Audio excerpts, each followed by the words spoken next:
Que ideia que me dá? Então é assim, ó, as coisas funcionam e tem o seu curso.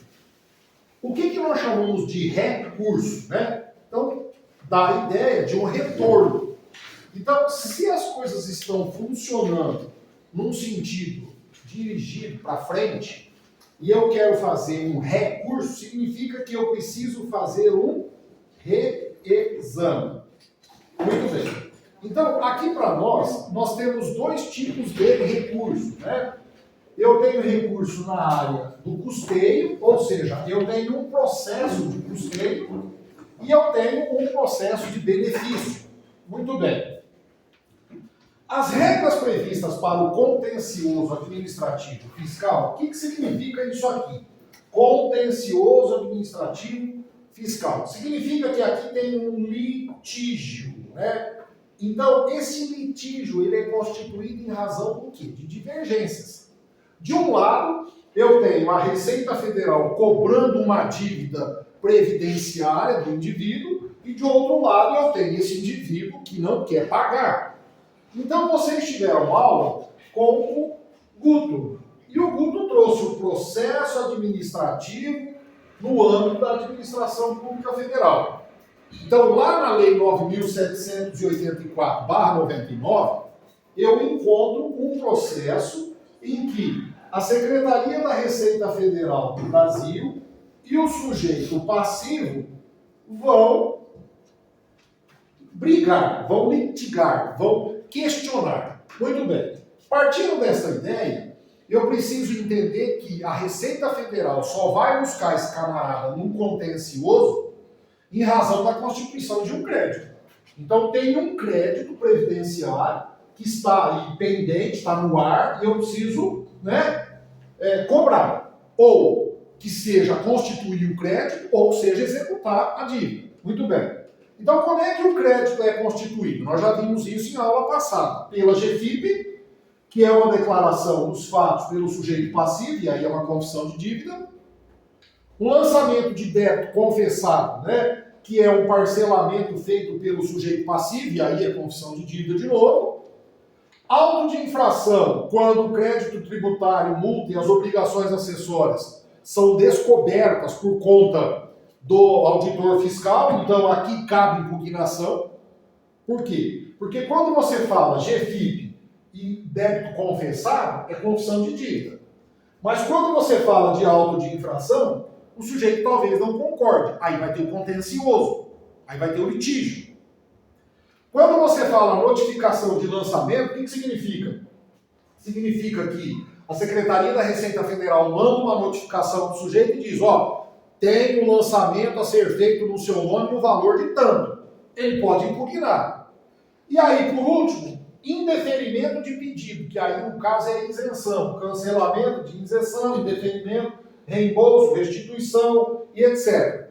Então, naqueles casos em que a Receita Federal e o sujeito não concordam, cria-se o que nós denominamos de litigioso. E para isso vai ter que levar para alguém julgar. É isso que eu quero que você entenda. Então, veja só. A fase inicial do procedimento inicia-se com a impugnação do lançamento do débito. Então, eu vou impugnar o débito, eu vou impugnar o auto de infração, cancelamento, isenção e tal. Então, aonde houver a oportunidade de impugnar, eu vou impugnar, beleza?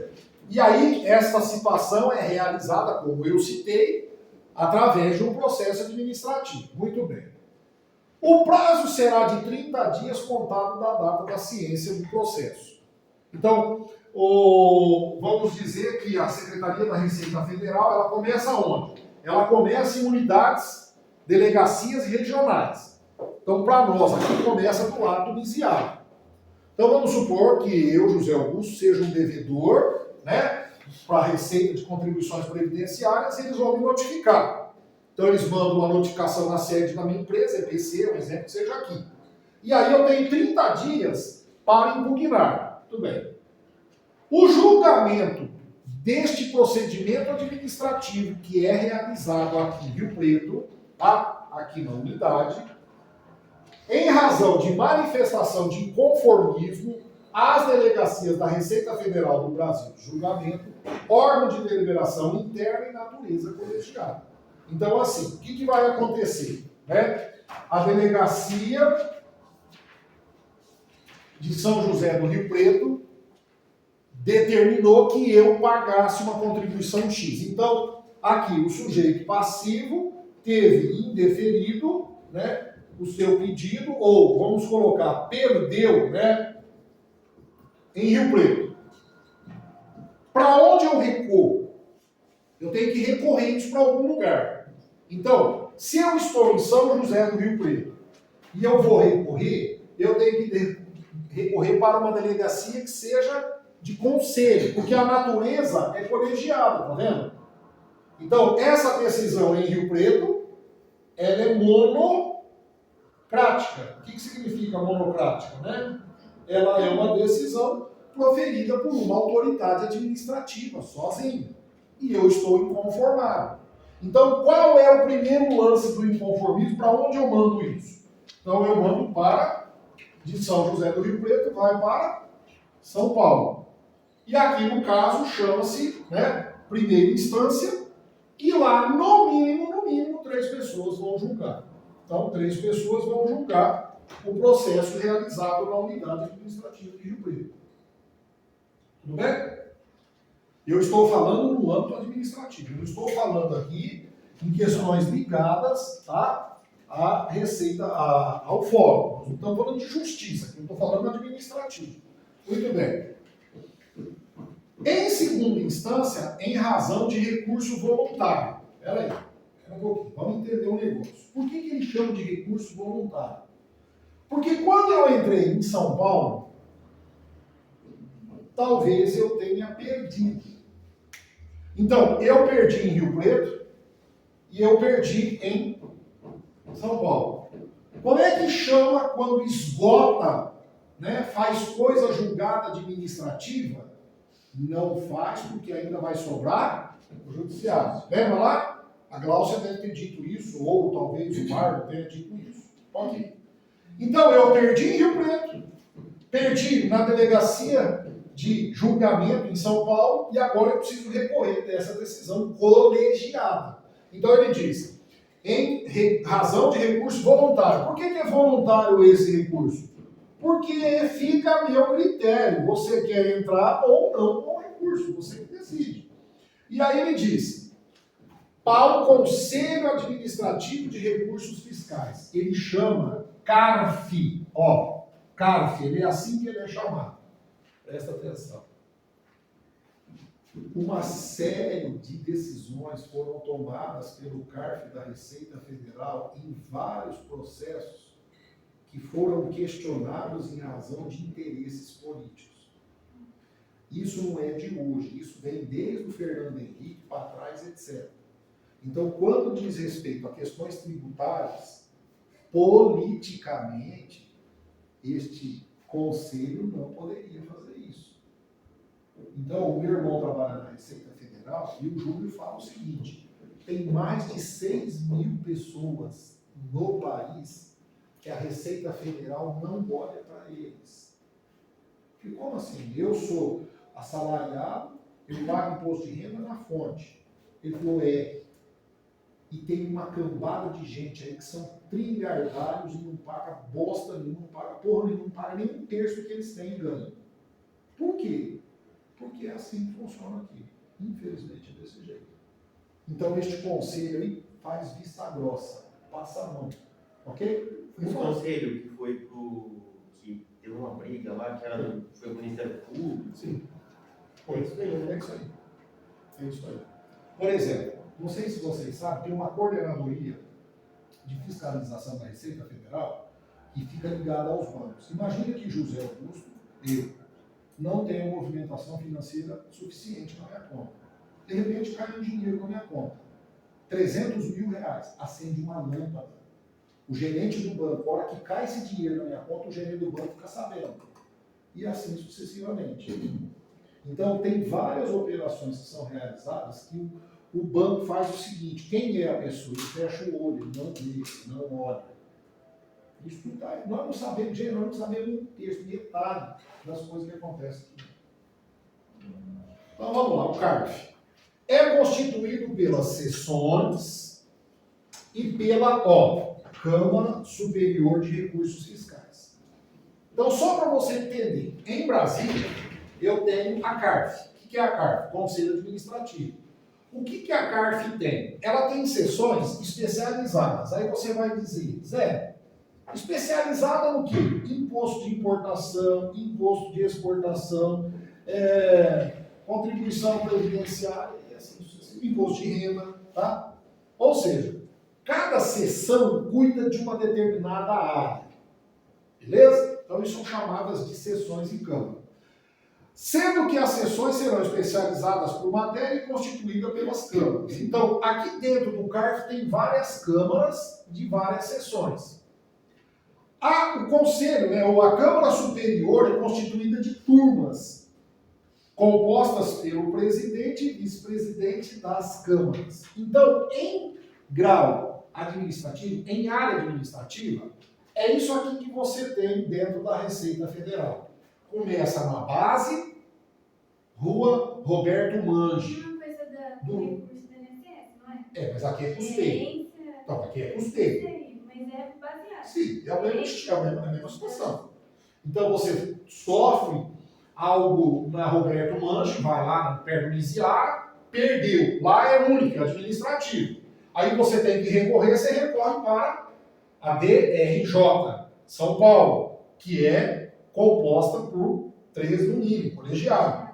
Perdeu aqui, você recorre para a CARF. E a CARF é especializada. Aí, se você perder na CARF, só resta a Câmara Superior de Recursos.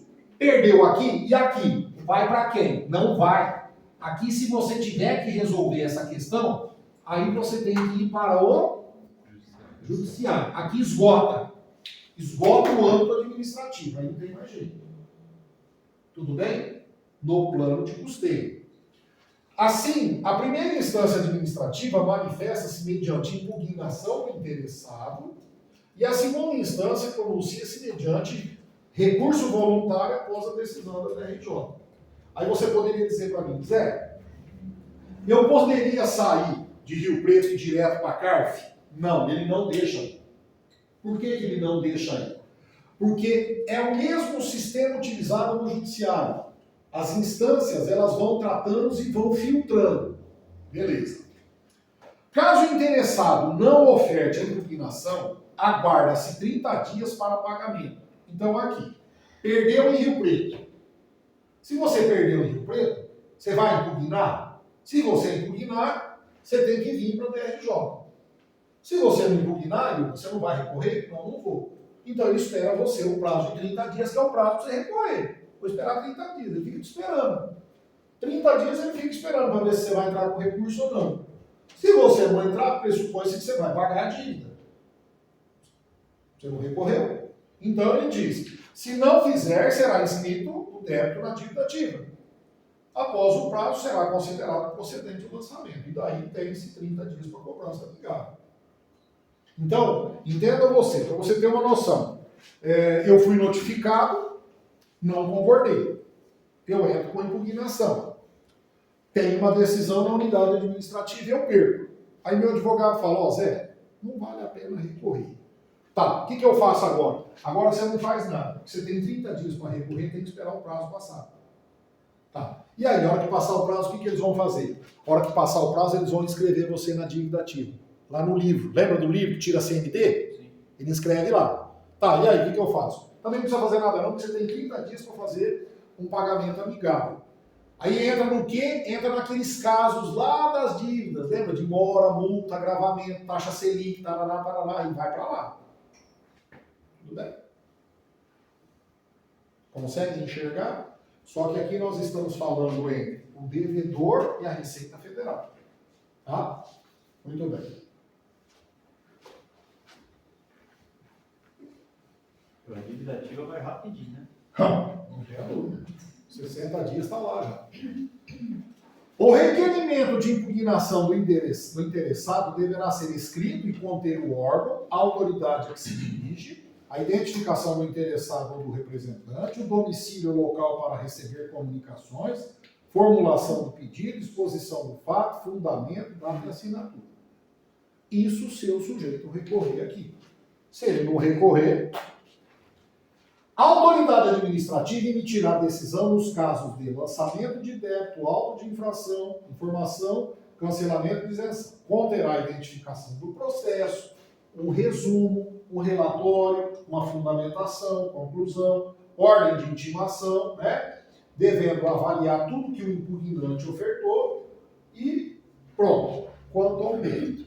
José, Pode perguntar. eu vou só mudar um pouquinho, só uma coisinha só. Você está falando um negócio aí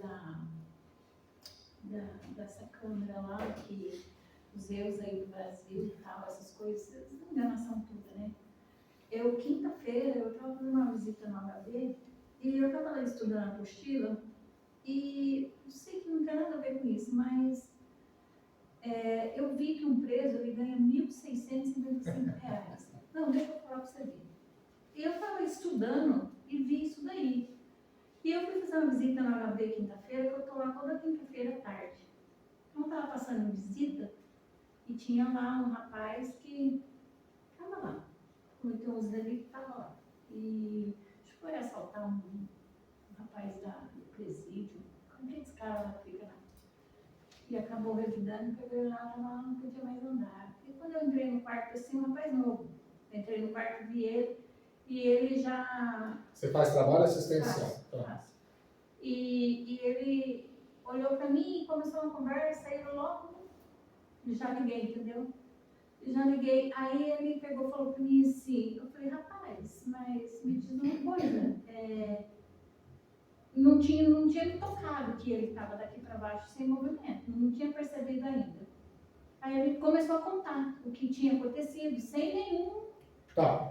Aí eu falei assim, depois eu comecei a ler, que eu estudei apostila, eu falei, rapaz, o cara foi lá, se ele tivesse tirado a vida do cara, um pai de família, tudo, estava recebendo R$ 1.200 a pessoa, e o cara recebe R$ 1.655, entendeu? É uma distorção muito grande, você entra num processo de revolta quando você começa a ver essas coisas, e a gente que anda para fora, está aí dentro desses lugares voluntariamente, a gente vê umas coisas que quando você começa a explicar aqui, não é questão partidária, não é nada disso, é de você ver coisa tão, tão difícil. E você falando disso aí agora, eu me lembrei de quinta-feira agora que eu passei por isso. Hilda, eu vou dizer para você uma coisa aqui que você vai entender.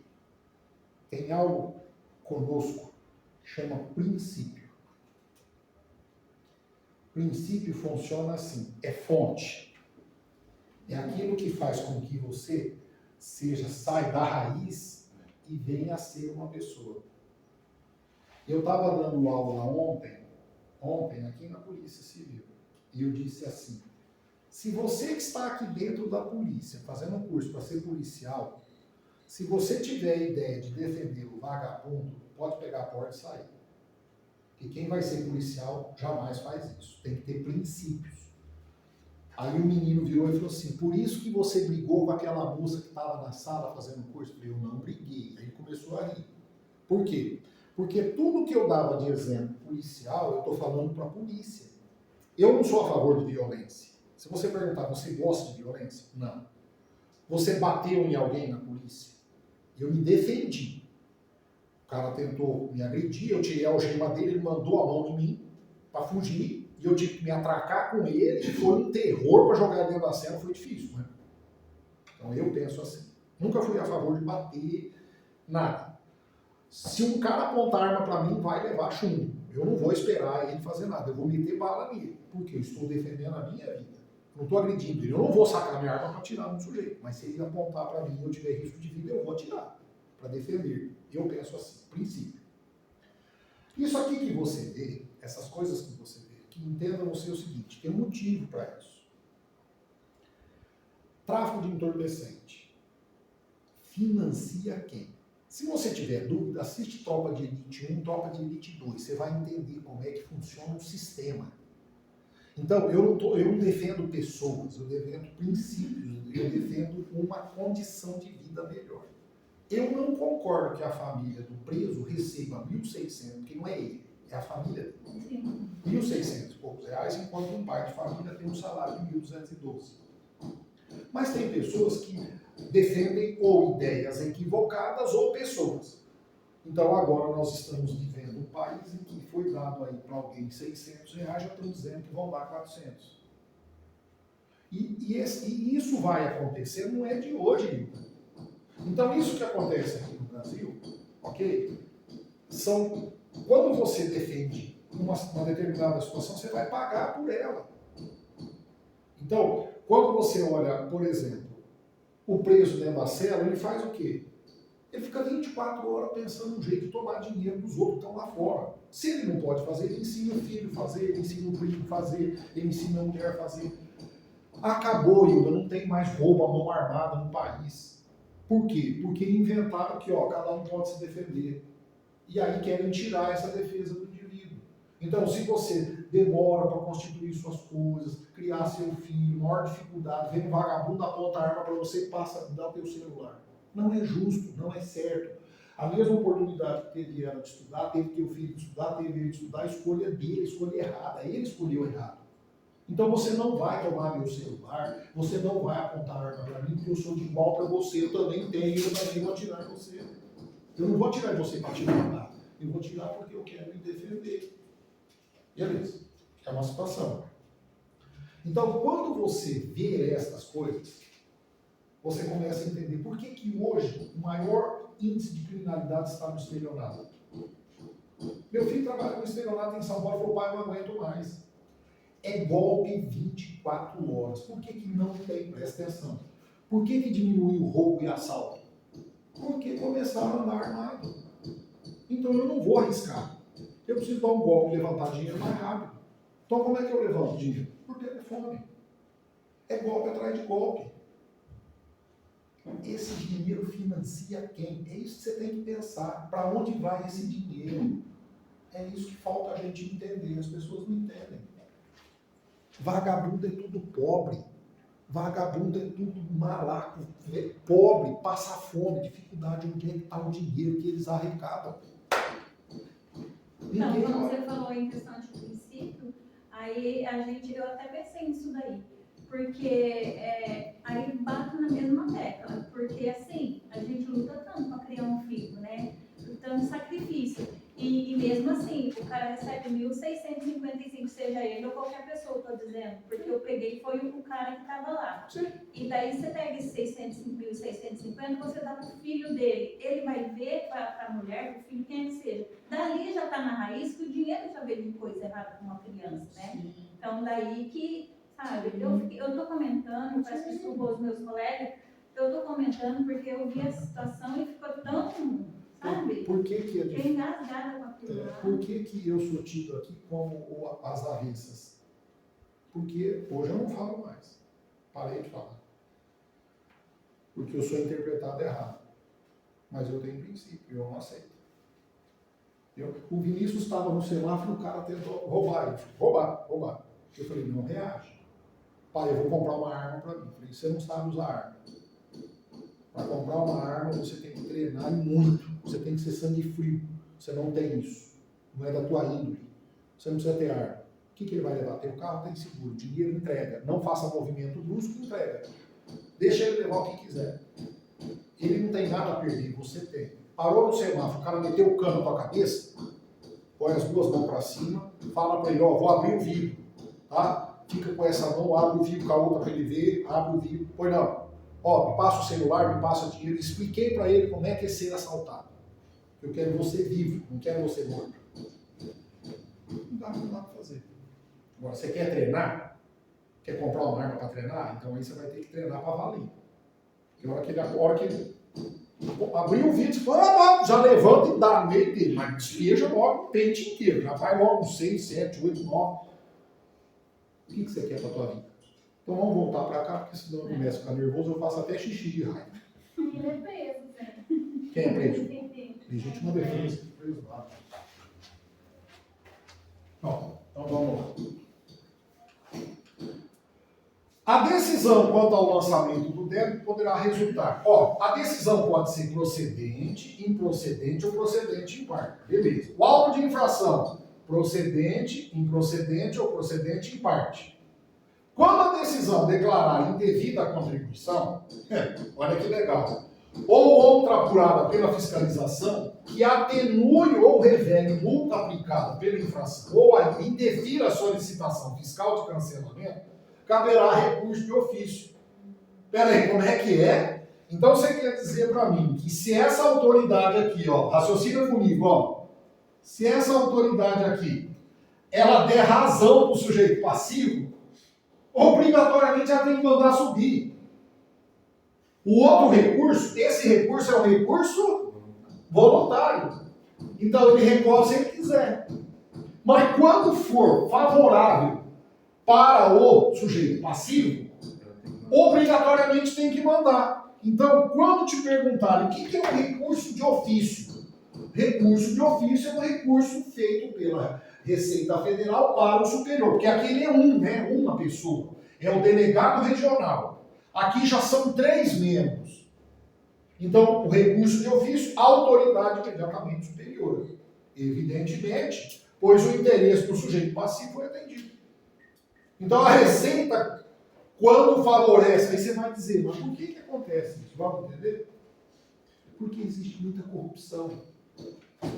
Então, se for uma pessoa única aqui para decidir, favorável para o indivíduo pode molhar a mão dele aqui, entre aspas, vai? Pode dar uma grana para ele aqui, e aí ele toma a decisão sozinho e ele favorece o sujeito passivo. Então, a Receita Federal cria um dispositivo de reexame. E é um reexame de ofício. Obriga de ofício. Então, você não vai tomar a decisão sozinho para favorecer fulano. Você vai passar por 3. Isso faz com que haja um desencorajamento, se existe o termo, desencorajar, acho que existe, para que não se promova falcatruas aqui embaixo, aqui na unidade. Tudo bem? Mas tudo isso ainda ocorre, promotor, né? Após as fases recursais, o sujeito passivo será cientificado da decisão administrativa e intimado, se a mesma lhe for desfavorável, a cumprir no prazo de 30 dias contados da dívida ativa, que é aquilo que nós vimos lá. Em qualquer momento do processo, o sujeito passivo poderá solicitar o parcelamento da dívida, mas nesta hipótese, o recorrente deverá desistir expressamente da impugnação ou do recurso à parte confessada, mas poderá questionar outras coisas. Então, normalmente, o que acontece aqui é o seguinte: você vai recorrer, eu vou, então toca o barco. Se você parcelar, você abre mão do recurso. Por quê? Me dá a ideia de que se você tiver uma dívida inteira, então você vai recorrer da dívida inteira. Agora, se você está querendo parcelar, então nós vamos ter que abrir mão daquilo que você está parcelando. Que é incoerente, né? Se você está recorrendo, você não parcela. Tudo bem? Até aqui tudo bem? Tudo bem, Hilda? Entenderam? Então vamos lá. O que é o recurso de ofício? É aquilo que eu citei, né? De acordo com o artigo 34 do decreto, a autoridade de primeira instância recorrerá de ofício sempre que a decisão. Então agora aqui, ó, aqui. Também haverá recurso de ofício, daqui para o CARF. Então, tanto daqui para cá, quanto daqui para lá. Também tem, né? Exonerar o sujeito passivo do pagamento de tributo, de encargos, no valor entre até, né, superior a 2,5 milhões. Exonerar, deixar de aplicar pena da perda de mercadoria ou outros bens combinada na formalização de exigências. Por exemplo, na Receita Federal, às vezes, vocês assistem aquele programa Aeroporto? Alguém aqui já assistiu? No 580? Já. Tem um cara da Receita Federal que é muito bom, né? Muito bom. E aí ele pega muito chinês, né? E a chinesa está monitorando a chinesa faz 2 anos. Ela faz 500 viagens para a China. Traz 5 mil relógios. É para uso próprio, né? Para uso próprio. E aí ele pega. Uso próprio, né? Então, do recurso especial. O recurso especial é para a Câmara Superior, né? Então, no prazo de 15 dias da ciência do acordo. Onde saiu o acordo? O acordo saiu aqui no CARF. Você sabe o que é um acordo? É um acordo grandão, né? Que seria assim, ó, acordo, né? Um acordo entre as partes. Que partes? Normalmente colegiado, 3 membros. Como é um acordo feito por 3, então vira um acordo grandão, aí vira acordo. Por isso que é chamado de acordo. Da decisão que der a lei tributária, interpretação divergente, da que tenha lhe dado outra Câmara, turma ou turma especial, então é lá em cima é grau de recurso mesmo. Né? Lá não tem nada a ver com o tributo por si, tem a ver com a legislação. Das decisões proferidas pelo INSS referente a reconhecimento de direito dos beneficiários, cabe recurso às juntas de recurso ou às câmaras de julgamento dos conselhos de recurso. Então agora, nós vamos para o processo de benefício. Então vamos trocar aqui, pode ser? Então presta atenção, o que vai acontecer aqui? Ó, eu vou tirar aqui, vamos tirar daqui.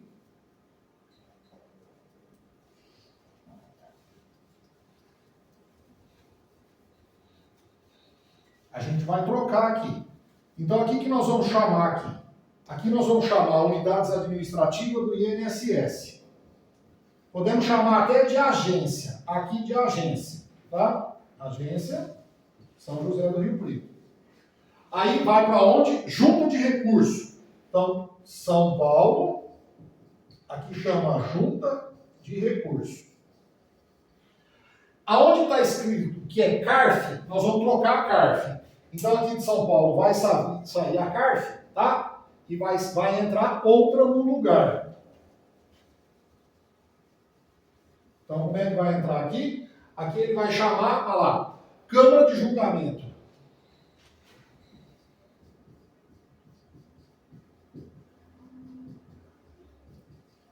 E aqui em cima vai chamar Conselho de Recursos da Previdência.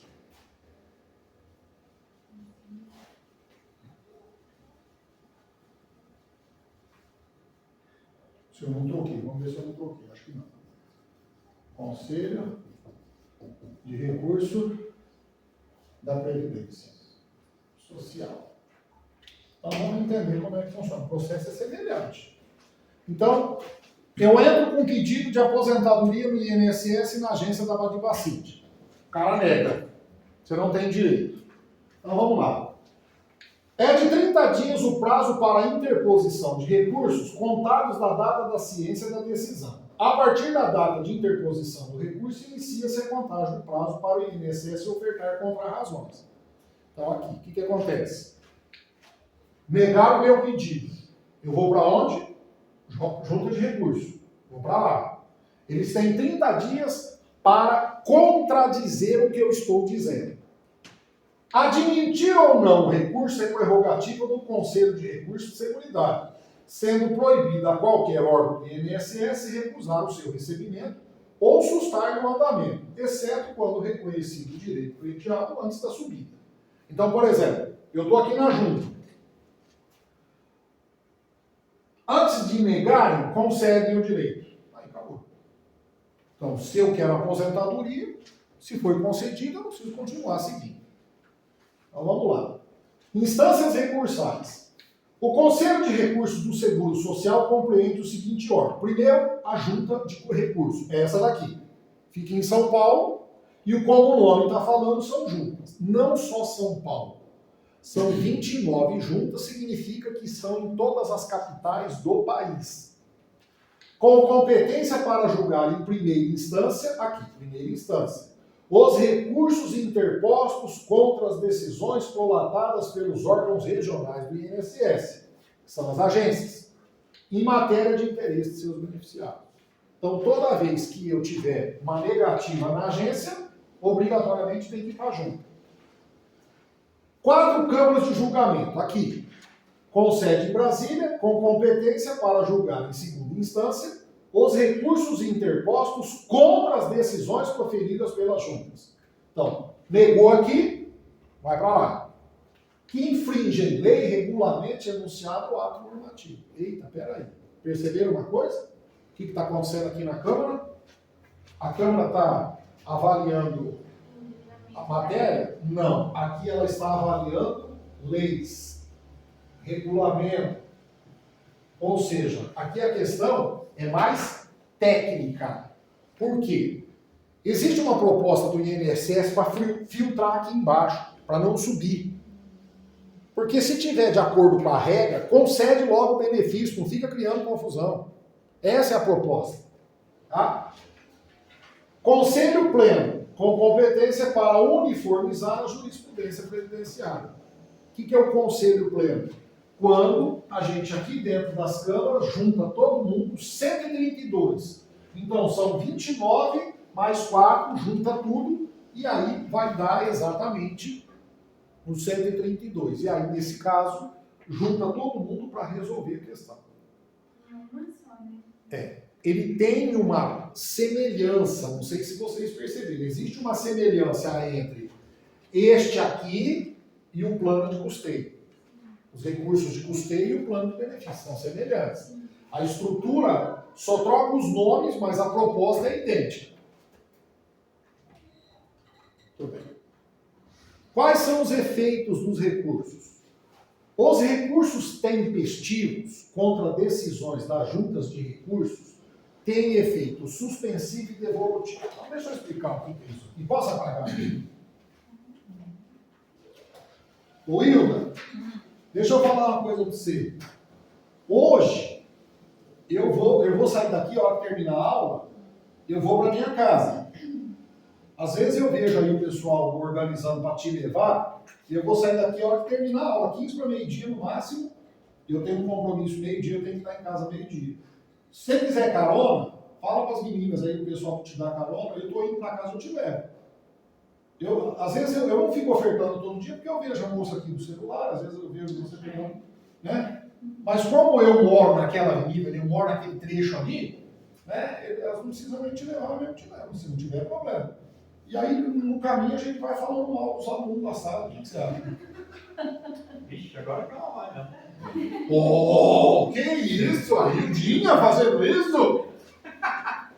O dia que eu dei carona pra ela uma vez só, que eu falei, Hilda, quer ir comigo? Então ele vai... Ah, ele não vai te incomodar? Eu falei, não, nós vamos fazer. Quando chegou no boteco, na esquina, mas gente, tinha um fervo, mas tinha um fervo na esquina da casa dela. Porque eu falei que lá na minha rua, na minha casa, eu sei muita coisa, né? Porque eles vão no meu portão falar. Então, eles ficam no meu portão acumulado. Aqui falando, eu não consigo dormir. Às 3 horas da manhã eu escuto eles falando no portão. E eles falam cada coisa que eu não sei nem de quem tá falando, mas eu tô ouvindo, porque eu não durmo. Deixa eu falar um negócio pra você. É difícil. Fique tranquilo que não é só você que passa isso. Eu tenho um grupo de estudantes que moram no meu prédio, que eles ficam conversando. E lá no meu quarto eu consigo ouvir o que eles estão conversando. Outro dia eu acordei e eu falei, eu vou subir lá, eu vou participar dessa zona aí. Porque a coisa estava feia, né? Sem falar o cheiro do que estava vindo de lá. Né? Eu não posso falar o cheiro que é, porque hoje você não pode falar nada, né? Maconha. Mas, assim, pelo amor de Deus, né? Então, eu estava doido para subir lá. Eu já subi umas 2 vezes lá numa bagunça lá. A moça abriu a porta. Falei, boa noite. Era 1h da manhã. Falei, boa noite.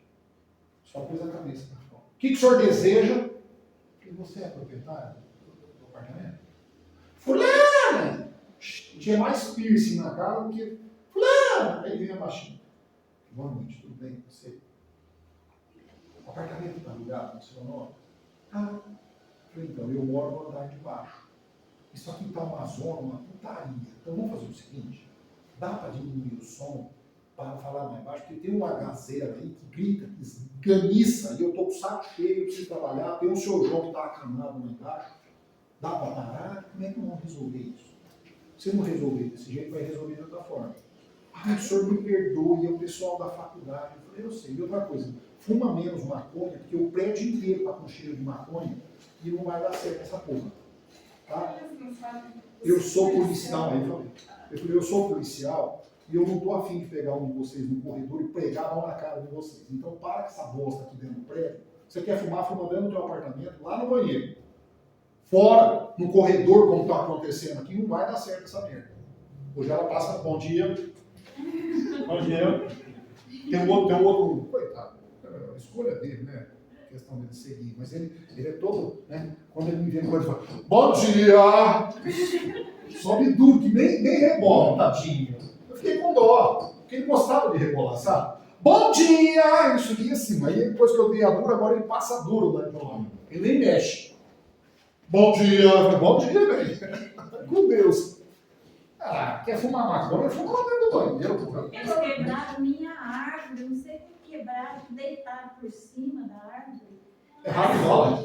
Caiu tudo. Segura na árvore, assim, chacoalha a Um árvore. negocinho, eles deitaram, caiu tudo assim. No outro dia eu levantei, tá tudo pro chão. Eu falei, caramba, fazem isso, coisa feia. Sabe? Você tem rojão? Você sabe soltar rojão? Não, o dono da casa falou que vai colocar uma lâmpada daquela grandona assim. Ele falou, quando acontecer isso, põe bem e você liga. Aí vai adiantar, será? Agora assusta a É. pessoa, né? Ela fala assim, Tanto que ele tá fumando, ele vai achar que é o ET, vai ter o ET chegando. Então é o seguinte, ó, agência, junta de recurso, Câmara de Julgamento. Por que ele fala, por que ele diz que os recursos têm efeito devolutivo? Você concorda que aqui houve uma decisão? Né? Houve uma decisão aqui. Essa decisão, ela foi proferida pelo INSS, concorda? Concorda. Apesar de vocês não responderem, mas concorda. Então, o que acontece? Quando eu digo que o recurso faz o efeito devolutivo, significa que eu, beneficiário, estou insatisfeito. Então, eu devolvo. Ah, que engraçado. Eu devolvo para o INSS. Então, por que diz que há um efeito devolutivo? Porque a decisão é contrária ao meu interesse, está comigo. Eu estou chateado. Então, eu devolvo para o INSS. Esse é o efeito devolutivo. O que é o efeito suspensivo? Essa decisão que foi proferida aqui, ela deve ser cumprida. Então, enquanto eu estiver em grau de recurso, este efeito aqui fica suspenso. Então, aqui é efeito suspensivo. Enquanto não resolver, não pode ser cumprido. Por isso que ele diz, todavia, para estes fins, não se considera recurso pedido de revisão de acordo endereçado às juntas e à Câmara. Por quê? Porque, no caso, se tem uma revisão para ser feita aqui ou lá, é porque tem algo de regulamento de lei que está errado, a interpretação está equivocada. Muito bem. Renúncia à instância administrativa. Então, o beneficiário, sou eu, estou lá com a agência, a propositura pelo beneficiário ou contribuinte de ação judicial que tenha por objeto idêntico pedido sobre o qual versa o processo, importa a renúncia às instâncias administrativas e instância de recurso. Então você está aqui, tá? Você está aqui na agência, você perdeu, você entra para a JR. Aí você está aqui na JR, o advogado fala assim, vai dar certo esse negócio, não? Vai demorar, não vai virar nada. Vamos aproveitar, enquanto está lá, vamos entrar com o pedido judicial. Então você está na junta de recurso com o procedimento em andamento, que é o processo administrativo, aquele do Guto lá, 9.784 lá. O processo está tramitando, ele pega e entra no judiciário, lá de cá. Aí o judiciário vai ter que informar o INSS, começar tudo de novo. Então, por isso que ele diz, se a ação judicial tenha por objeto idêntico pedido, então renuncia na instância administrativa, já que você não está confiando no administrativo, vai para o judiciário, então renuncia. Aí ele diz, todavia, quando diferentes objetos e do processo, este terá procedimento normal. Então, se aqui tem um procedimento tratando do assunto X, e eu quero entrar com uma ação judicial Y, sem problema nenhum, pode fazer. Ok? Zé, mas a pessoa renuncia ou a própria administração cancela? Não, ela tem que renunciar, ela tem que fazer um requerimento de renúncia. para poder entrar no judiciário, ela tem que renunciar do Às vezes acontece, é que quando eu falo importa a renúncia às instâncias, é que a hora que o INSS é notificado da ação judicial, ele interrompe. Ele interrompe. É automático. Entendi o que você está dizendo. Às vezes a pessoa não precisa ir lá e pleitear, né? porque a hora que ela é citada, né, da ação judicial, às vezes ele já suspende aqui o procedimento administrativo. Quando ele fala importa a renúncia, né, ele vai parar, não vamos dar seguimento. Que é aquele caso de não ter dois órgãos julgando as coisas. Sim. Mas a regra é pelo administrativo. Espera-se, né? Espera-se que você consiga esgotar a esfera administrativa. É que tem gente que não tem paciência para esperar porque é muito demorado. Né? Muito bem. Bom, agora nós vamos falar de plano de benefício. Agora tem uma notícia boa para dar para vocês. Isso. Vamos falar de algo. Vamos falar de algo que seja bom. Ó, só faz um favor para mim. Na página 129, se eu não estou enganado, tem o exercício 150. E ele repicou a numeração. Nós estamos com 250. Eu não percebi, eu fui ver isso hoje de manhã, ontem à noite, acho que foi. Na página 126 tem o 150 e na página 129 tem o 150 de novo. Então eu preciso que vocês façam uma gentileza, no 150 da página 129, coloca um A na frente. Fica 150A.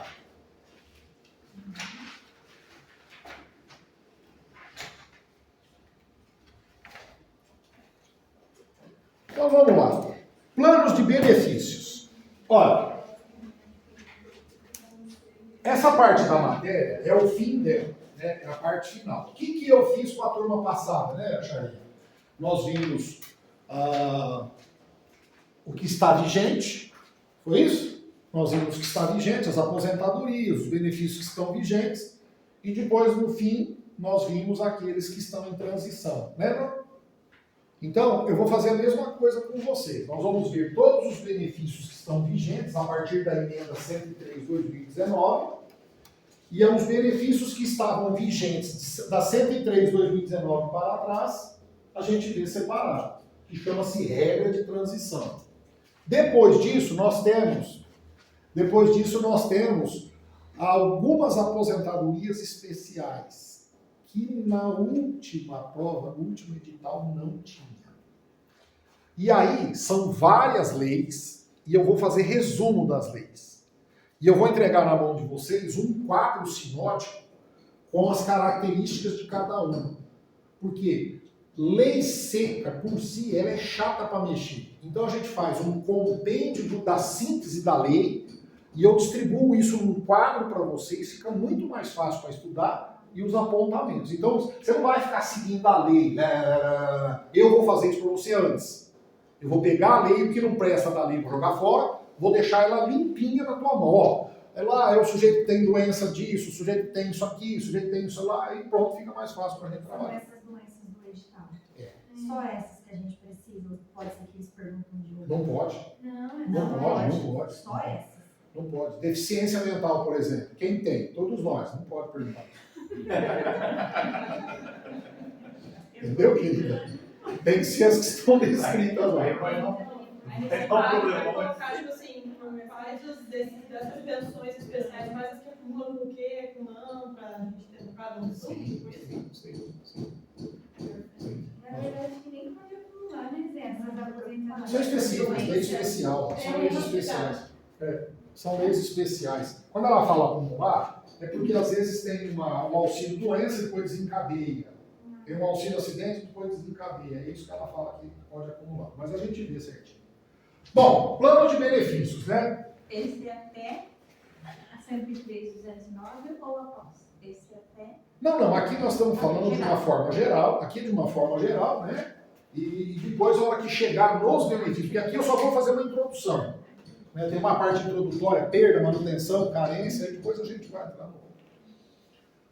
Prestação é o gênero, benefício, e serviços são as espécies. Então, os benefícios são prestações pecuniárias, pagas em dinheiro.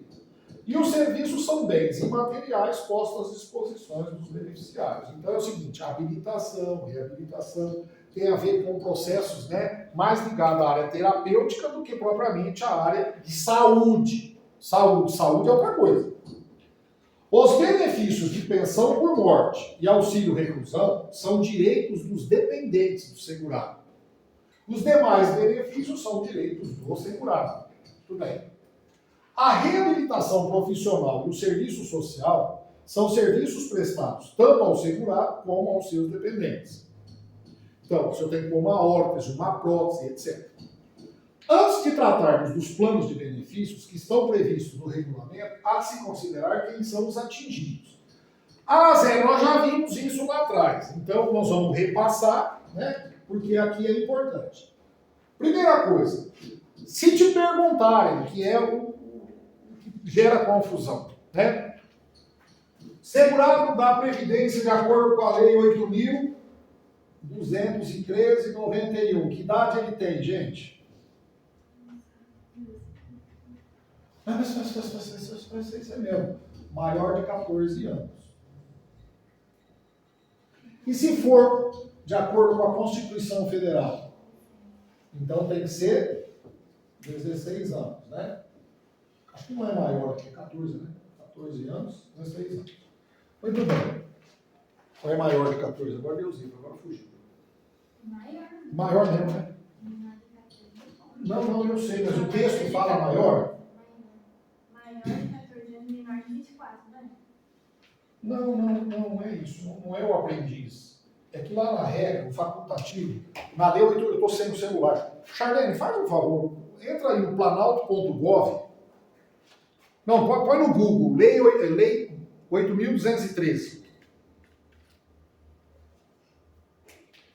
Lei 8.213/91. Faz favor. Acho que eu tenho a apostila, não tem um lugar que eu... Não, bem, mas não é aí, é na lei. É porque tem uma diferença com a lei. Não, peraí, bem, aqui. Obrigado.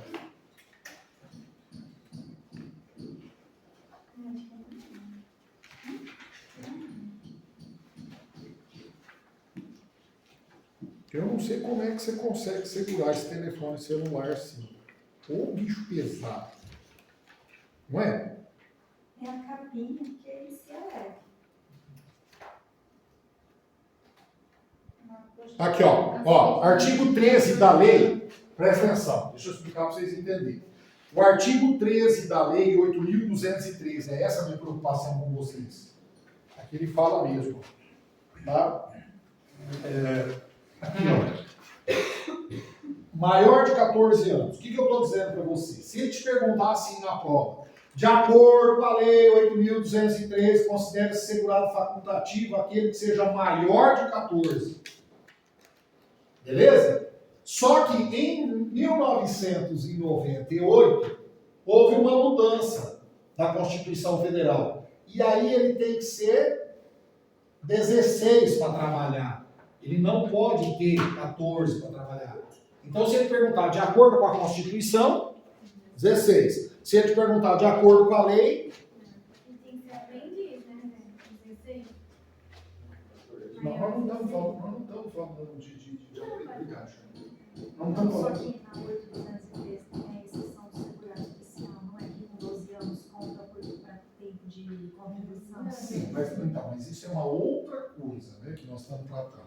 O que ele quer dizer aqui é que assim, você vê que essa regra aqui, ó, tá? Ela já está definida de acordo com a Constituição. Ninguém pode trabalhar, a não ser na condição de segurado especial, com menor de 16 anos. É isso. Isso de acordo com a Constituição. É que a regra de 91, ela não foi alterada, ela está divergente da Constituição. Não pode. Essa regra, ela é o que a gente chama de infraconstitucional, e essa daqui é a Constituição. Nenhuma regra pode contrariar a Constituição. Então, por isso que gera essa confusão. E na hora da prova, depende de como ele pergunta. Se ele perguntar de acordo com a Constituição, 16. Se ele perguntar de acordo com a lei, você vai ter que colocar 14. Está errado, mas fazer o quê? É assim. Os dependentes são todas as pessoas que dependem dele economicamente definidas como sendo. Então, veja bem. Aqui, qual é a maior dificuldade nossa? É entender se precisa demonstrar ou não dependência econômica. Se precisa ou não demonstrar dependência. Tem diferença entre dependência e dependência econômica. Na classe 1, o cônjuge, a companheira, o companheiro e o filho não emancipado de qualquer condição, menor de 21. Em 2003, o Código Civil trouxe que a maioridade seria aos 18. Porém, a Casa Civil da República determinou que ficasse até 21, essa dependência. Ou que tenha deficiência intelectual, mental, deficiência grave. Tudo bem. Classe 2, os pais. Classe 3, o irmão, não emancipado, de qualquer condição, menor de 21, ou inválido, ou que tenha deficiência intelectual, mental, deficiência grave.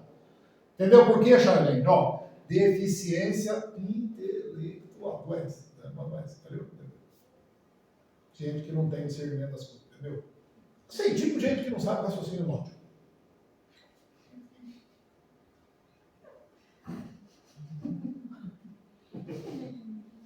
Beleza?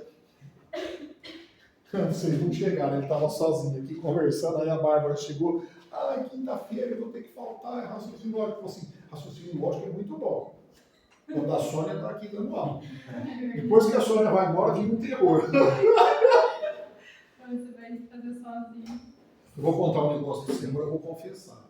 Está gravando, eu vou confessar. Eu fui fazer uma prova em Belo Horizonte, fiscal de rendas, e caí essa jabiraca aí.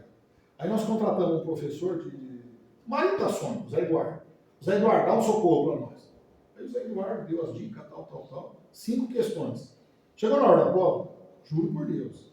Tabela verdade, QQCC, sobe, desce, virou pra esquina. Fudeu, não lembrava nada. O que eu vou fazer com essa porra agora? 5 questões. Eu acertei 3 no chute. No chute, juro? No chute. Não, Maria não gosta de João. Pedro casou com o Antônio. Qual era o nome da mulher do Tiago? Você tá brincadeira. Essa era fácil, Charlene. Mas o resto eu tava errado. O resto estava ferrado, porque como é que ia acertar aqui? E foi no chute, 3. Não era sério. Olha, vou falar uma coisa. Sim, eu fui bem, tô falando. Mas, cara, bom, não tem uma técnica, né? Tem uma técnica. Se você souber a técnica, vai fácil, né? E o duro que ela vem aqui, ela fala com uma naturalidade, né? Ela fala assim, porque esse aqui não pode, porque não está falando tão logo que não sei o que subiu, desceu. Não fala. Aí ela fala assim, tranquilo até aqui. Ela pergunta. Ela faz essa pergunta para mim. Aí ela mesma responde. Tranquilo não tá. Ela é muito boa, professora. Na prova da Polícia Civil, ela gabaritou a prova. O que ela deu na sala, os exemplos, até os exemplos, só trocaram, escrevente também, só trocaram os números. Nossa, os alunos deitaram e rolaram, mas... Os dependentes de uma mesma classe concorrem em igualdade de condições. Hã? Não, pô, tomara que Caís vai ver exemplo. Eu quero ver se eu vou lembrar. O benefício era dividido em cotas iguais, beleza. Quando o direito de um dependente cessar, a sua cota reverterá em favor daqueles que permanecerem com o direito. Então isso é importante. A existência de dependente de qualquer das classes exclui o direito às prestações da seguinte. Também é importante. João Carlos, segurado no regime, faleceu e deixou ainda vivos sua esposa, 2 filhos não emancipados menores de 21 e sua mãe, que dele dependia economicamente. A pensão por morte deixada por João será dividida em partes iguais entre a sua esposa e os 2 filhos. Partes iguais. 33,33%. Pelo fato de pertencer à mesma classe 2, a mãe não terá direito à pensão por morte, pois existem dependentes da classe 1. Caso houvesse, se João fosse solteiro e sem filhos, sua mãe ficaria com a pensão integral. Tudo bem. Até aqui vai bem. Daqui a pouco vai chegar um texto que vai fazer confusão. Cônjuge, agora os tais cônjuges. São o marido e a mulher unidos pelo casamento, razão pela qual os dois beneficiários do regime na condição de, dependentes, e aí eu quero que você grifa um do outro. Então, por exemplo, a Charlene passou no INSS, faleceu. Seu esposo ficará com a tua pensão e vai dividir com a tua filha. Beleza? Seu pai fica fora. Se ele falecer, você não pode matar ele. Ele tem que falecer por conta. Se ele matar, não vai ter jeito. Mas ele é empresário. O que eu vou pegar dele? Ele é contribuinte individual, não é não? Você esqueceu disso? Eles aprontam um bolo lá. Nós não estamos falando disso, filho. Filho, eu não confio. Não dá pra você confiar. Você percebeu? É o marido dela na sala, ela faz um rolo lá. Jesus. Vai morrer de ideia, né? O divorciado ou separado judicialmente ou de fato, que recebe pensão de alimentos, concorrerá à igualdade de condições com os dependentes da classe 1. Vocês perceberam que aqui eu não falo dependência econômica, eu falo dependência? Tudo bem. Equipara-se a percepção de pensão alimentícia, o recebimento de ajuda econômica ou financeira, sob qualquer forma, a mulher que renunciou aos alimentos na separação judicial. Aí veio o que me perguntaram outro dia. Não me recordo quem. Tem direito à pensão previdenciária por morte do ex-marido, comprovada a necessidade econômica, só que tem que ser aqui, superveniente. Ou seja, o marido estava vivo, a ex-mulher não precisava do dinheiro dele. Beleza? Por quê? Porque ele entregava por fora. Tá entendendo ou não? Eu sempre fiquei pensando isso, mas como é que se ela recusou, como é que ela precisa? É porque ela recusou no papel, né? Mas ele passa lá, ele leva um cafezinho lá, ele vai lá tomar um chá, comer uma bolachinha, entendeu, Hilda? Então, nesse sentido aí. Aí, o que acontece? Como ela renunciou e ele faleceu, ele não vai poder falar, porque ele está morto. Então ela não vai chegar para a atual mulher e vai falar assim, ele me dava dinheiro e outras coisas. Não vai poder. Então ela vai alegar que ela está com um problema econômico superveniente. Beleza? Hilda, desculpa perguntar, você é viúva ou você é separada? Eu sou divorciada. Divorciada. Sim. Tá, você pode pedir. Posso. Pode. Então, vai preparando o terreno. Aí se ele morrer, está vivo? Está vivo. Então. Né? Aí você pega. Não, mas eu vou pedir antes de morrer mesmo. Ah, boa, Hilda, tá certo. Entendi. 5 bolinhas de chumbinho. Não precisa nem ser muito. Tá vendo? Cada dia que passa, o pessoal vai se revelando. Não, se esse curso durar 5 anos aqui, filho, você não sobra um vivo aqui dentro. Deus me livre. Você tá fazendo um cursinho aí concorrente, depois você vai sentir uma gosma, uma planta, espumar dentro da boca. O que foi? Jolaila e Charlene te ofertaram um doce lá fora. E a Mariana, ela tá quietinha. Ah, Ela tá. falou que tinha que matar. Ela tá quieta lá. Tem que morrer. Tem que morrer.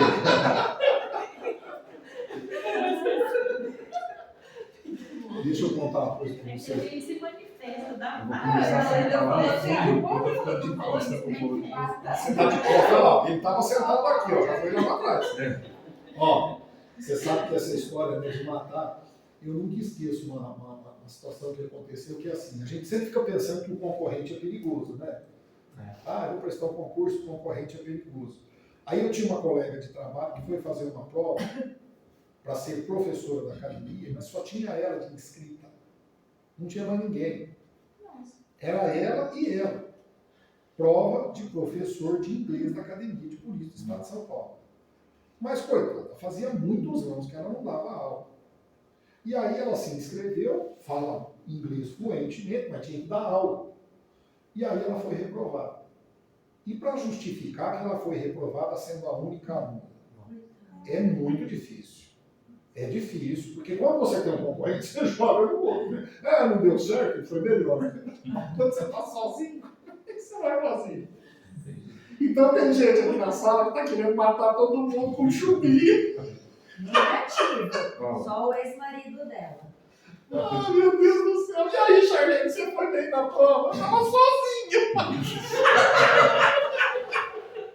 Não deu certo. Ué, mas não era de uns concorrentes, Charlene? Ah, não sei o que eu... Acho que eu peguei uma bolinha de chominho no caminho. Ah, meu Deus do céu.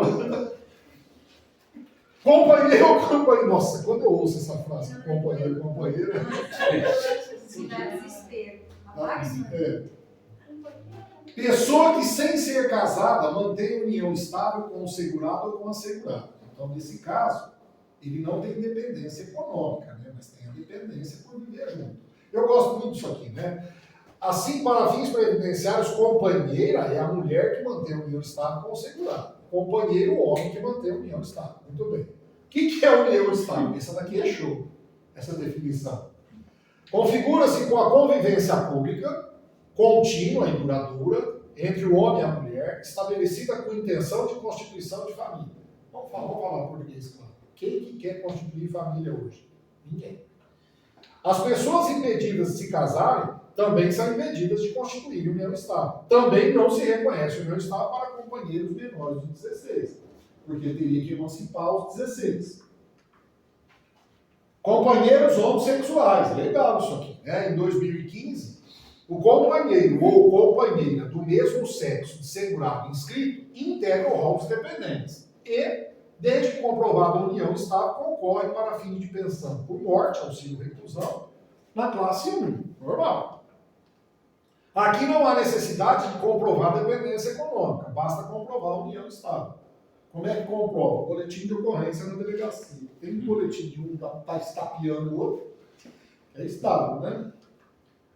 Filhos. Aquele não emancipado, menor de 21 ou inválido, ou que tenha deficiência, né? Grave, pode ser qualquer condição. A bateria está acabando. Como a bateria está acabando? Está dando mau contato nesse. Espera só um pouquinho, gente. Eu não sei o que está acontecendo com esse cabo meu aqui. O Heron estava sem o carregador. Ah, não, olha lá. Eu vou precisar trocar esse cabo aqui. Ontem na minha casa ele fez isso. Ah, que porcaria. Ah lá. Ele pega. Vê se não é na tomada, Zé. Não. Você não toma. Ó, ah lá, deixa ele quietinho aqui, ó.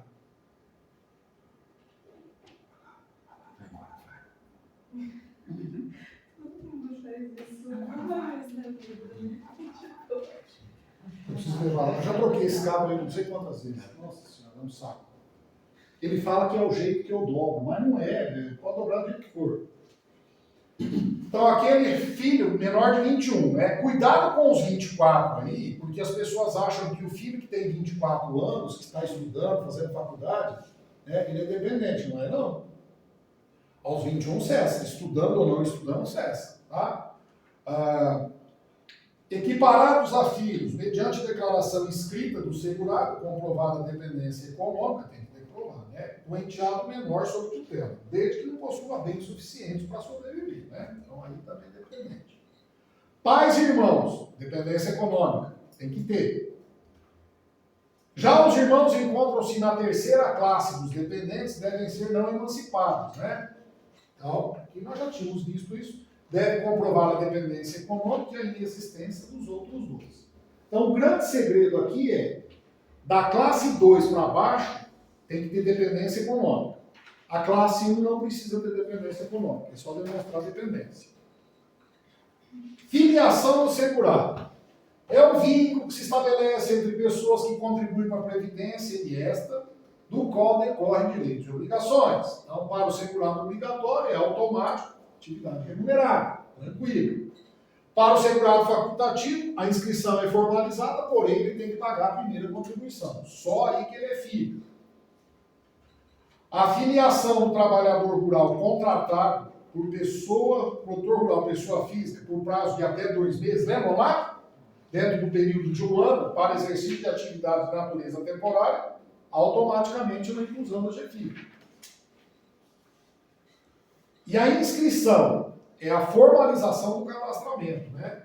Mediante a comprovação dos dados pessoais e outros elementos necessários. E a inscrição é o ato que materializa a filiação, né? Então, por isso que quando a gente fala, por exemplo, do filho que tira a certidão, que a hora que comprova que o filho nasceu, o atestado de nascimento, né? Que a hora que comprova que ele está inscrito, a hora que você tem a certidão no cartório, né? Então, é mais ou menos essa ideia aí. Empregado, trabalhador avulso, OGNO ou sindicato, doméstico, individual, segurado especial facultativo e INSS. Né? Muito bem. Incumbe ao dependente promover a sua inscrição quando o requerimento do benefício que estiver habilitado. Por que o INSS não fica exigindo a inscrição do dependente antes? Senão não teria arquivo, né, suficiente para guardar tudo isso. O inválido precisa de exame médico pericial a cargo do INSS. Então, quando a pessoa faz um requerimento intitulando-se dependente por invalidez, uma junta médica, no mínimo 3 médicos do INSS vão fazer o exame. Zé, o inválido, dá para entender só como deficiência física ou mental também? Mental, intelectual e física. Hoje mudou. Antigamente era só física, hoje não. Hoje ele inclui tudo. Era só física. Antigamente era. Aí entrou física, intelectual. Faz sentido, né? Ok? Então, aqui cuidado, ó. Olha lá, ó. Declaração de não emancipação, né? E aí, só se ele for inválido acima de 21. Estudante não entra. Emancipação. Perde a condição de beneficiário, ou seja, de acordo com o código, a mesma se dá. Como é que se emancipa? Pela concessão dos pais ou de um deles, na falta do outro, mediante instrumento público, independente de homologação, né, por sentença, se o menor tiver 16 anos completo. Pelo casamento, pelo exercício de emprego público efetivo. Não é contraditório? Por quê? Porque menor de 18 não pode, né? Pela colação de grau em curso de ensino superior, mas se ele tem 16 anos, como é que ele vai colar grau no ensino superior? É porque às vezes ele tem um QI avançado, né? Pelo estabelecimento civil comercial ou existência de relação de emprego, né? Desde que ele tenha economia própria. Então, nesse caso aqui, né? Ele emancipa. Joia? Muito bem. Agora tem um tema, 2 temas perigosos para nós aí, tá? Você estava naquela tela que eu estava pensando, o empregado lá, o funcionário público, ele está efetivo. Porque na verdade ele já está com 21. Porque ele só pode entrar com 18. E ele tem 3 anos para ele se tornar efetivo. Ele vai estar com 21. Não, é que você não entendeu o que ele fala aqui, ó. Ele diz assim, ó, você se emancipa Sim. pelo exercício de emprego efetivo. Ele não está dizendo que você seja efetivo. Ele está dizendo que o emprego que você vai usar seja efetivo. Então, assim, quando você ingressa aos 18, tá? Ingressou já está... Ingressou no exercício, né? Só que ele está dizendo que seja com 16. Porque ele fala que você se emancipa quando você entra no emprego público efetivo. Então, não é que ele seja, né, menor de 16, menor de 18. Obrigatoriamente ele tem que ter 18. E aí não precisaria ser emancipado, porque a regra antiga era 21. Então, o que está errado é que este texto ficou desatualizado. E quando ele entrava no emprego efetivo, ele tinha que ter 18. E a regra dizia que a capacidade era atingida aos 21. Entendeu? Aí acordou 5 horas da manhã, tá batendo sono, né? Então, no caso que tiver 19, mas for concursado, já perde, mesmo sendo menor de 21, já não é mais considerado. A partir de 18 já não é. Se você Não, considerar. é menor de 21, né? Aqui é o seguinte. Não, mas menor de 21 é dependente, mas se ele for... Se ele tiver renda, ela quer dizer isso. Porque no caso do filho, ele tem que demonstrar dependência econômica. Se ele for funcionário público, ele não tem dependência econômica. É isso que ela está dizendo. Com 18, com 19, com ano que for. Mas se ele não estiver trabalhando, com 20, por exemplo, é dependente Sim, sim. Mas tem uns aí que com 50 tá morando com os pais, né? São dependentes aí. Mas não é. Tem gente que tem 30. Tem gente que tem 30, a mãe traz pastel aqui. Entendeu? 30 ou 32, eu não sei. Nossa, tem mesmo. Ixi, você não viu hoje? Não. A pessoa tá aqui, vai dando 15 para as 10, a lombriga, ela começa, a lombriga vai ficando assim na porta da boca. Aí a hora que deu 15 para as 10, eu falei intervalo. Ah, já saiu que virou um risco aqui. Éber, deixaram alguma coisa para mim aqui? Aí deixou uma cutuba de 2 litros e 8 pastéis. Não está prestando atenção. Agora não está interessado. Nós estamos resmutando. Então, eu estou falando. Ela estava falando que aos 18 anos, se ele tiver renda, ele não é mais dependente. Eu falei que tem gente com 50 que ainda está sem renda e é dependente dos pais.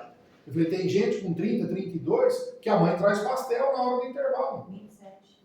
32 anos? Ah, 27. Tá, entendi.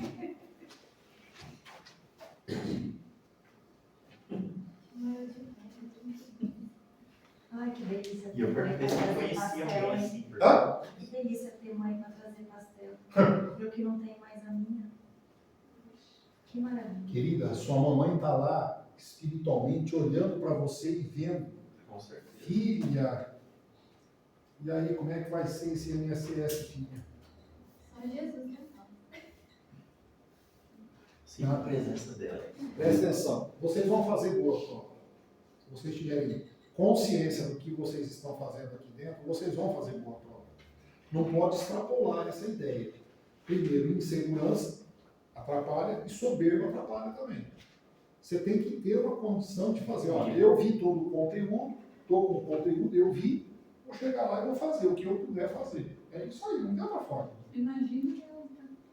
Como assim, imagina você? E o dinheiro? Eu não tenho medo, não. Eu vou pro Enem todo ano. Você faz o Enem? Eu faço. Que maravilha, olha só. Eu faço. Tudo é aprendizado. Fui fazer prova do Ministério Público lá na 9 de julho, em São Paulo. Faço, tem prova lá. Se me der tempo e eu tiver grana, eu faço sim. Se eu não tiver, eu dou um jeito e vou fazer. Você tem muita disposição, parabéns para você. Tem muita gente aí jovem, 19, 20 anos, que não tem coragem de sair de casa. Eu gosto muito de aprender, muito de, sabe? Às vezes o físico não tá me apertando agora, mas eu gosto muito de. E você sabe, Linda, que eu vou falar um negócio para você. Então, você tem sorte de ter um professor de direito previdenciário que ensina do jeito certo.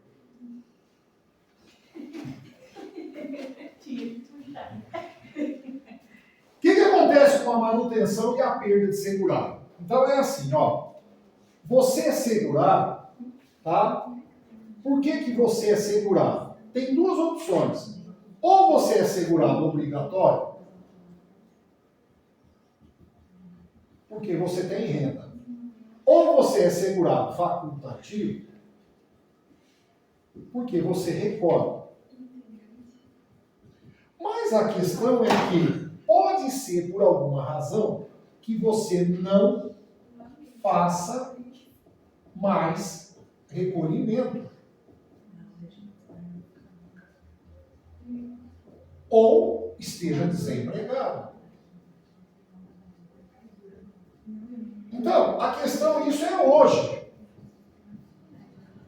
Mas você foi um sujeito que contribuiu muito para trás. Você ajudou o sistema. Então eu não posso desamparar. Então a pergunta que eu faço é, eu vou manter você como segurado ainda ou não? Você vai perder a qualidade. Então, para que você, que contribuiu para o sistema, foi uma pessoa que colaborou, eu vou te dar algo de graça. No sentido de, por que de graça? No sentido de uma benesse, né? É uma benesse, é um benefício que eu estou te dando. Eu estou entregando a você porque você merece. Então o texto aqui diz o seguinte: prevê lapsos temporais, períodos, em que a pessoa mantém a qualidade de segurado, mesmo sem verter contribuições ao fundo, sendo esse período intitulado doutrinariamente de período de graça. Nesse espaço de tempo, ele conserva todos os seus direitos perante a Previdência. Além disso, os seus dependentes permanecem amparados pelo regime em caso de infortúnio. Então, esta graça que é dada para ele só tem uma razão de ser, porque ele era ou estava vinculado ao regime. Muito bem. Mas como que é definido isso? O prazo disso? Está aqui. Nós vamos tratar disso aqui agora. Então, o que acontece? Se você estiver em gozo de benefício, então eu não vou falar de período de graça, porque, com exceção do salário maternidade, o resto você não contribui. Esse benefício é benefício. Então, o segurado que está em gozo de benefício mantém a qualidade de segurado sem limite de prazo. Eu estou de auxílio-doença, eu estou aposentado. Então, né? Exceção feita apenas para o auxílio-acidente, que tem um prazo curto. Vai ficar um prazo curto. Segunda situação, desemprego. Começou aqui agora. Então, o que acontece com esse indivíduo? Veja bem. Se ele está desempregado, entenda que ele não era facultativo, concorda? Ele era obrigatório. Se ele era obrigatório, é porque ele tinha renda. Ele perdeu renda. Então, ele não contribui. Então, o que o legislador fez? Caso o segurado esteja suspenso da empresa onde trabalha. Por que ele foi suspenso? Porque ele praticou uma falta grave. Ou tenha deixado de exercer uma atividade remunerada abrangida pelo regime. Então, está desempregado. Ou esteja gozando de uma licença sem remuneração. Não pode ser funcionário público, significa vinculado ao serviço público. Ou tenha cessado o recebimento de benefício por incapacidade. Então, nestas hipóteses, conserva todos os seus direitos perante o INSS, independente de contribuir, por até 12 meses após a cessação das contribuições. Então, ele vai ficar um ano, tá? Se ele estiver nessa condição, amparado. Então, mas tem um detalhe. Ele contribuía antes? Contribuía. Quantas contribuições ele teve antes de acontecer esse infortúnio? Então, se for por questão de desemprego, nós precisamos perguntar. Mais ou menos de 120. Então, aí nós vamos ter uma mudança de prazo. Então, ele diz assim. Para o segurado que tiver efetuado mais de 120 contribuições, quanto que dá 120 contribuições? São 10 anos. A época, sem interrupções, que acarreta em perda da qualidade de segurado, o prazo será prorrogado para 24. Então, naquelas hipóteses que ele deixou de contribuir, porém antes ele contribuiu por mais de 10 anos, 24. E agora vem mais uma. Se este indivíduo estiver desempregado com mais de 120, dou mais 12 meses para ele. Então, presta atenção, porque isso confunde muito o aluno. Eu estou dizendo para você que eu vou manter esse sujeito como segurado, embora ele não esteja recolhendo hoje, porque ele já recolheu mais de 120, mais de 10 anos, e hoje ele está desempregado. Então, veja só, eu, José Augusto, para trás tenho 10 anos de contribuição, estou desempregado. Eu tenho 3 anos de benefícios à disposição pelo INSS por estar desempregado. Tá, uma semana depois eu arrumo um emprego. O que aconteceu comigo? Volto a ser empregado. Aí não há que se falar em manutenção e perda, porque aí neste caso eu vinculei de novo. Ok? Segregação compulsória. O segregado acometido de doença de segregação compulsória epidemiológica, né, sanitária, isolamento, etc., conserva a sua qualidade por 12 meses até após cessar a segregação. Então, quem é o indivíduo? Hanseníase, por exemplo, que é a antiga lepra. A hanseníase, ela gera esta segregação. O indivíduo não pode trabalhar. Veja só que interessante. Após cessar a segregação, ele ainda tem 12 meses. Detenção. O segurado detido ou recluso conserva a sua qualidade de segurado. E aí que eu preciso que você viva. Ele tem que ser segurado.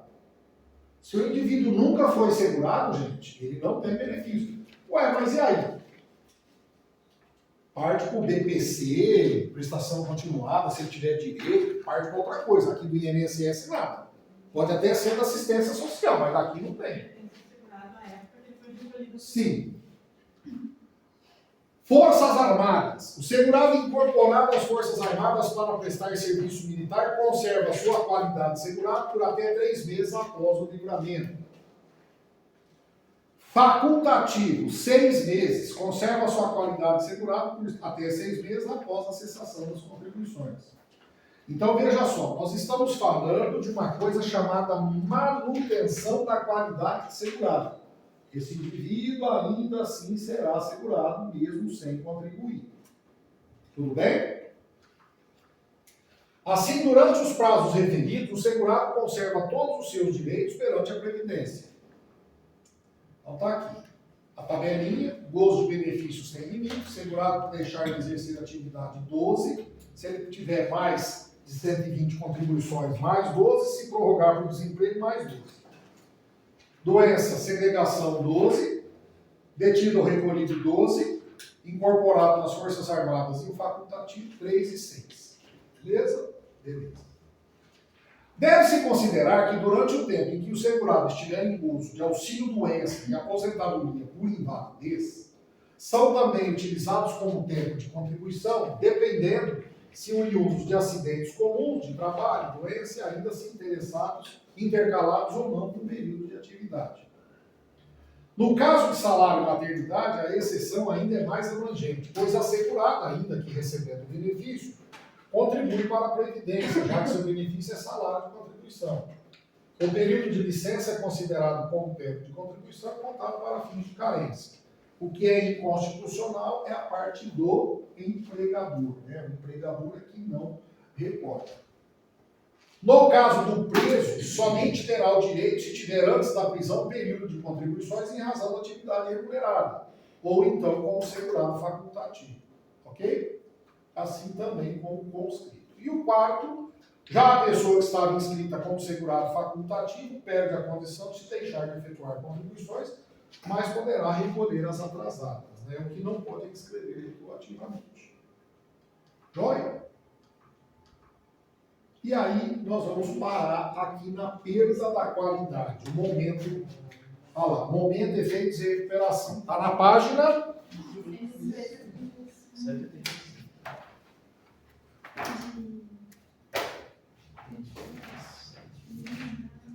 Tá, então faz uma marca aí, por favor. Caso queiram, eu sei que vocês não vão ter tempo para isso, mas caso queiram, se quiserem dar uma olhada nos benefícios, aposentadoria permanente, voluntária, tá? Dos deficientes, e dá uma olhadinha para frente aí. Só as transitórias que não. A regra de transição, não. Se caso conseguirem dar uma lida, será legal, ok? A minha aula com vocês, outra coisa, vocês viram que eu pus o gabarito das 90 questões lá, né? Coloquei o gabarito cheio lá.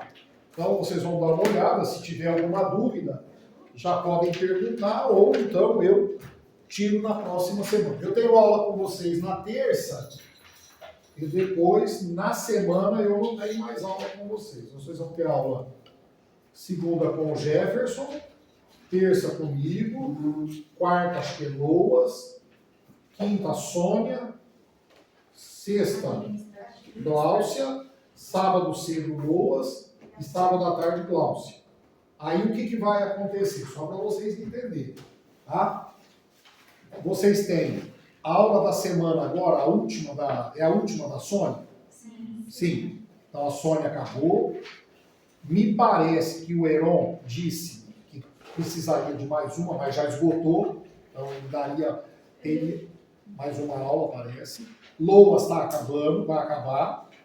Vai ficar para pendente para 15 semanas de 10, 11, 12, 13, 14 para frente. E a outra, o que vai restar nas 2 semanas? que vão ficar pendentes aí?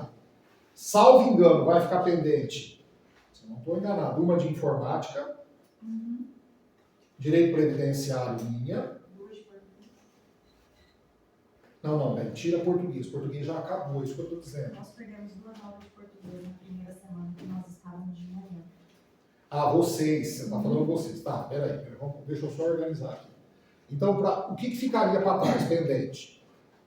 Ficaria a Gláucia, o José Augusto e o Jefferson. Loas vai acabar no domingo, no sábado que vem. Acho que é a 4ª aula, se não me engano. Loas? Começaremos Ou a vai primeira. começar hoje. Começa hoje a primeira. Aí vocês vão ter uma aula na 4ª, 2.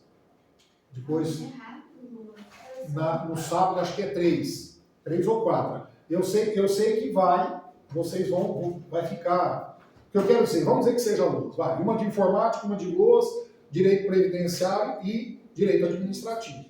Aí nós vamos ter aula no dia 15, que é o feriado. Lembra do feriado lá, o dia 15? É um feriado lá. Então, eu acredito que a gente vai terminar, tá, antes do prazo, ou dentro da semana, aquela semana, a última semana da prova de vocês, ela não vai a semana inteira, se Deus quiser. É isso que eu quero dizer para vocês. É bom. Provavelmente, a última semana, eu preciso fazer as contas. Eu não posso prometer porque eu tenho que fazer as contas. Mas talvez a última semana vocês tenham aula, tipo assim, na segunda e na terça. Por exemplo. Tá? Então, tá tempo para você dar uma olhada com calma, dar uma revisada com calma, né? E a senhora que vai fazer a prova dia 20, não misture as coisas, desliga as tomadas. Beleza? Desliga as tomadas. Então você vai fazer a prova dia 20. Eu estou indo fazer a prova dia 20 porque eu fiz a inscrição, estou indo lá, já vi esse conteúdo, vou fazer a prova, desliga. Esquece o INSS, senão você entra em parafuso. E aquela dica que eu te dei, aproveitar esse período que falta, né, para você dar uma lida na parte de bibliografia. Porque o resto você viu, bibliografia principalmente, você precisa dar uma olhadinha. Vai fazer uma prova legal, chega lá e fala, fiz a prova, foi bacana. Tá? Deus quiser, vai aprovar, você vai ser aprovado lá. Tá? E aí depois... É bom porque tem gente, moçada, que começa a passar nos concursos, é assim que funciona. Quando você chega num patamar que você está legal, você começa a prestar aqui, a colar e tal, vai jogando a semente. A hora que começa a brotar, você escolhe. Né? Tem que ter essa consciência. Né? Então, vai dar certo. Vai dar certo, beleza? Nós vamos terminar dentro do prazo. Eu vou viajar essa semana, eu vou na 4ª-feira, e eu volto, eu não sei, provavelmente eu volto no sábado.